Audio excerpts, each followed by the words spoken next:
Assalamualaikum dear students, I am Mavish Malik. I'm very happy to welcome you all to our computer book 5 class at STEM International. आज की इस video में हम लोग chapter 4 जो कि more on MS power point के ऊपर है उसी को डिस्कस करेंगे. इसमें हम ये देखेंगे किस तरीके से हम MS पावर पॉइंट में इंसर्ट की टैब को यूज़ करते हुए डिफरेंट तरह की चीज़ों को इंसर्ट कर सकते हैं. जैसे कि हम ये देखेंगे कि हम किस तरीके से आपके कंप्यूटर के ऊपर एग्जिस्टिंग पिक्चर को अपलोड कर सकते हैं, ऑनलाइन पिक्चर इंसर्ट कर सकते हैं. उसके बाद हम ये देखेंगे कि हम वर्ड आर्ट को या स्मार्ट आर्ट को किस तरीके से इंसर्ट करते हैं और उसके ऊपर हम उसको क्या क्या एडिटिंग है जो परफॉर्म कर सकते हैं. तो चलते हैं अपने चैप्टर की तरफ. Creating photo album. A photo album in PowerPoint is used to display collection of pictures. Photo album PowerPoint के अंदर इसमें से इस्तेमाल की जाती है कि आप कुछ कलेक्शन ऑफ पिक्चर्स को डिस्प्ले कर सकें. A PowerPoint photo album is presentation that you can create to display or personal or business photographs. PowerPoint photo album एक इस तरह की प्रेजेंटेशन होती है जिसको कि आप बना सकते हैं अपनी पर्सनल या फिर बिजनेस की फोटोग्राफ को दिखाने के लिए. अब यहाँ पर PowerPoint की दी गई दो पिक्चर्स में से आप देख सकते हैं कि एक के अंदर आपको स्मार्ट आर्ट के अंदर टेक्स्ट ऐड करके दिखाया गया है और दूसरे वाले के अंदर आपको ये अलाउ किया गया है कि आप अपने स्मार्ट आर्ट की शेप को चेंज कर सकें या उसका लेआउट डिफरेंट कर सकें.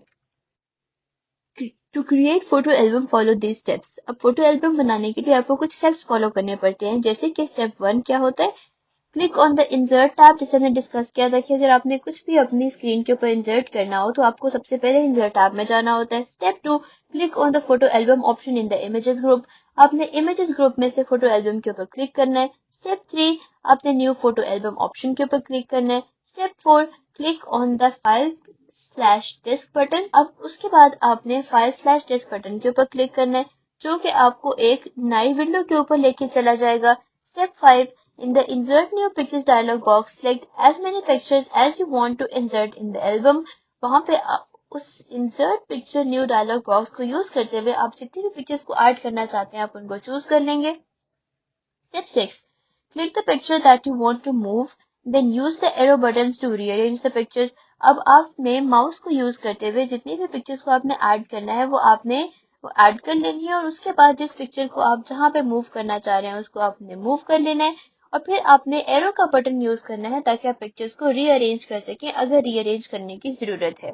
Step 7, select the picture layout. अब 7 स्टेप के अंदर आपने पिक्चर के लेआउट को सिलेक्ट करना है और स्टेप 8 में सिलेक्ट द फ्रेम शेप. फिर आपने फ्रेम की शेप को सिलेक्ट करना है कि किस तरह के फ्रेम के अंदर आपकी पिक्चर जो है वो नजर आएगी. स्टेप 9 में आपने क्लिक करना है, click on the create button. आप क्रिएट बटन के ऊपर क्लिक करेंगे तो ऑटोमेटिकली आपकी जो है वो एल्बम क्रिएट हो जाएगी. Slide transition, moving from one slide to another. अब स्लाइड ट्रांजिशन एक इस तरह का मैकेनिज्म है जो कि अलाउ करता है कि आप एक स्लाइड से दूसरी स्लाइड पे जब मूव करते हैं तो उसमें आप कोई ट्रांजिशन लगाना चाह रहे हैं या फिर नहीं.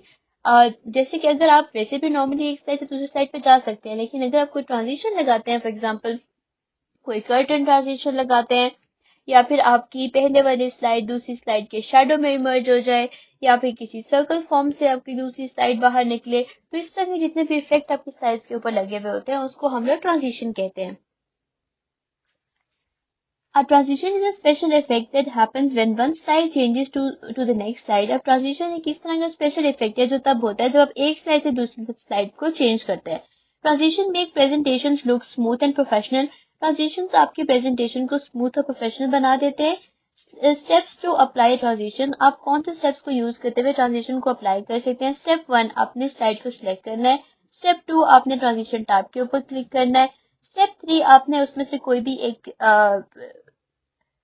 कोई भी आपने एक इफेक्ट चूज करना है जैसे कि फेड.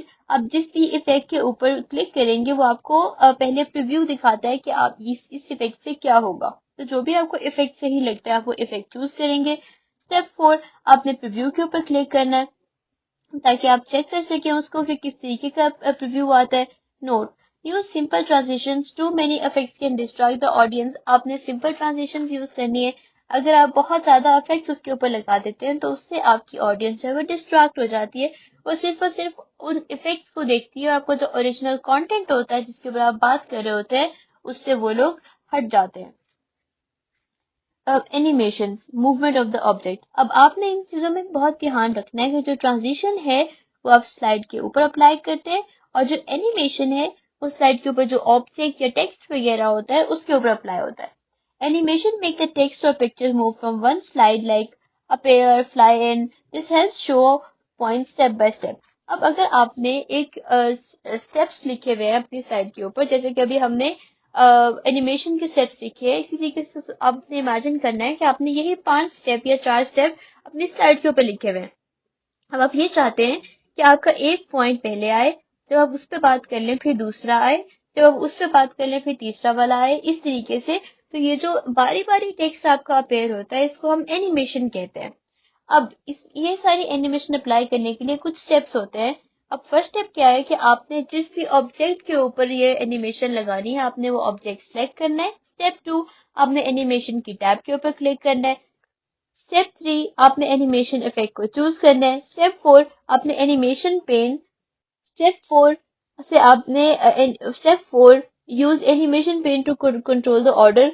स्टेप 4 में ये है कि आप एनिमेशन पेन को यूज करते हुए आप अपनी एनिमेशन को डिसाइड कर सकते हैं कि पहले क्या आएगा, दूसरे नंबर पे क्या अपेयर होगा, तीसरे नंबर पे क्या अपेयर होगा और फोर्थ नंबर पे क्या अपेयर होगा. इस तरीके से जितने भी ऑब्जेक्ट्स हैं आपकी स्क्रीन के ऊपर या स्लाइड के ऊपर, आप उन सबको और उन सबकी अपेयरेंस को मैनेज या कंट्रोल कर सकते हैं. Classroom tip, use animation to reveal answers और स्टेप 1 by 1. जैसे कि अगर आपकी टीचर आपको पढ़ा रही है तो वो पहले क्वेश्चन लिखेंगे और आपसे पूछेंगी कि ये क्वेश्चन आप मुझे बताएं कि इसका आंसर क्या होगा. अब आप सोचेंगे, कुछ आंसर उसका करेंगे और बाद में आपकी टीचर उसी क्वेश्चन के लिए आपको आंसर दिखाएंगी. अब अगर वो उसी स्लाइड पे आंसर और क्वेश्चन दोनों एक साथ शो करवा देंगी तो आपका सस्पेंस और क्यूरियोसिटी खत्म हो जाती है. तो जब आपने सिर्फ एक ही चीज के ऊपर फोकस करवाना हो तो आप स्लाइड के ऊपर सिर्फ एक ही चीज रखते हैं. Recollect the chapter. The different PowerPoint views are normal, outline, slide sorter, notes page, reading views and slideshow. Different PowerPoint के views कौन कौन से होते हैं हमने डिस्कस किया इसको बहुत डिटेल में कि नॉर्मल होता है, outline, slide sorter, notes page, reading view and slide show. Normal view is the default view where you can create और एडिट स्लाइड. नॉर्मल व्यू आपका वो व्यू होता है जहां पे आप स्लाइड्स को क्रिएट करते हैं या एडिट करते हैं. आउटलाइन व्यू के अंदर आप स्लाइड के अंदर टेक्स्ट वगैरह ऐड करते हैं. Slide sorter view is used to see all slides of presentation in miniature और small form on the screen. Slide sorter एक इस तरह का व्यू होता है जो कि आपकी सारी प्रेजेंटेशन को एक मिनिएचर फॉर्म के अंदर दिखाता है. Notes page view is available only from the view tab. View tab में से आपका सिर्फ नोट्स पेज का व्यू अवेलेबल होता है. Reading view is useful when we want to view the presentation as a slideshow, not in full screen mode, but within a window. Reading view तब useful होता है जब आप सिर्फ और सिर्फ अपनी स्क्रीन के ऊपर प्रेजेंटेशन लगाना चाह रहे हैं, ना कि आप प्रोजेक्टर के ऊपर प्रेजेंट कर रहे हैं, तब आप रीडिंग व्यू को लगाते हैं. Slide show view shows the presentation on full screen. Slide show view आपकी प्रेजेंटेशन को फुल स्क्रीन के ऊपर लगाता है. Smart art graphics lets us present data और information visually in form of flow charts और डायग्राम्स. स्मार्ट आर्ट ग्राफिक्स आपको ये करने में हेल्प आउट करती हैं कि आप अपने डेटा और इन्फॉर्मेशन को क्लियरली और विजुअली फ्लो चार्ट्स और डायग्राम को यूज करते हुए प्रेजेंट कर सके. ये ग्राफिक्स एक वंडरफुल वे है आपके मैसेज को क्लियरली और इफेक्टिवली शो करवाने के लिए. तो जी स्टूडेंट्स, आज की इस वीडियो में हम लोगों ने MS पावर पॉइंट को डिस्कस किया था, जिसमें हमने ये देखा कि किस तरीके से हम पिक्चर्स को इंसर्ट कर सकते हैं अपनी स्लाइड्स पे. उसके बाद हमने अपने स्मार्ट आर्ट को इंसर्ट किया, स्मार्ट आर्ट को एडिट किया, स्मार्ट आर्ट के अंदर हम लोगों ने टेक्स्ट को ऐड किया, फिर हम लोगों ने फ़ोटो एल्बम बनाई. आई होप ये सारी चीज़ें आप लोगों को समझ आई होंगी और आप लोग खुद भी परफॉर्म कर सकेंगे. मिलते हैं एक नए वीडियो में, तब तक के लिए अपना ख्याल रखें. अल्लाह हाफ़िज़.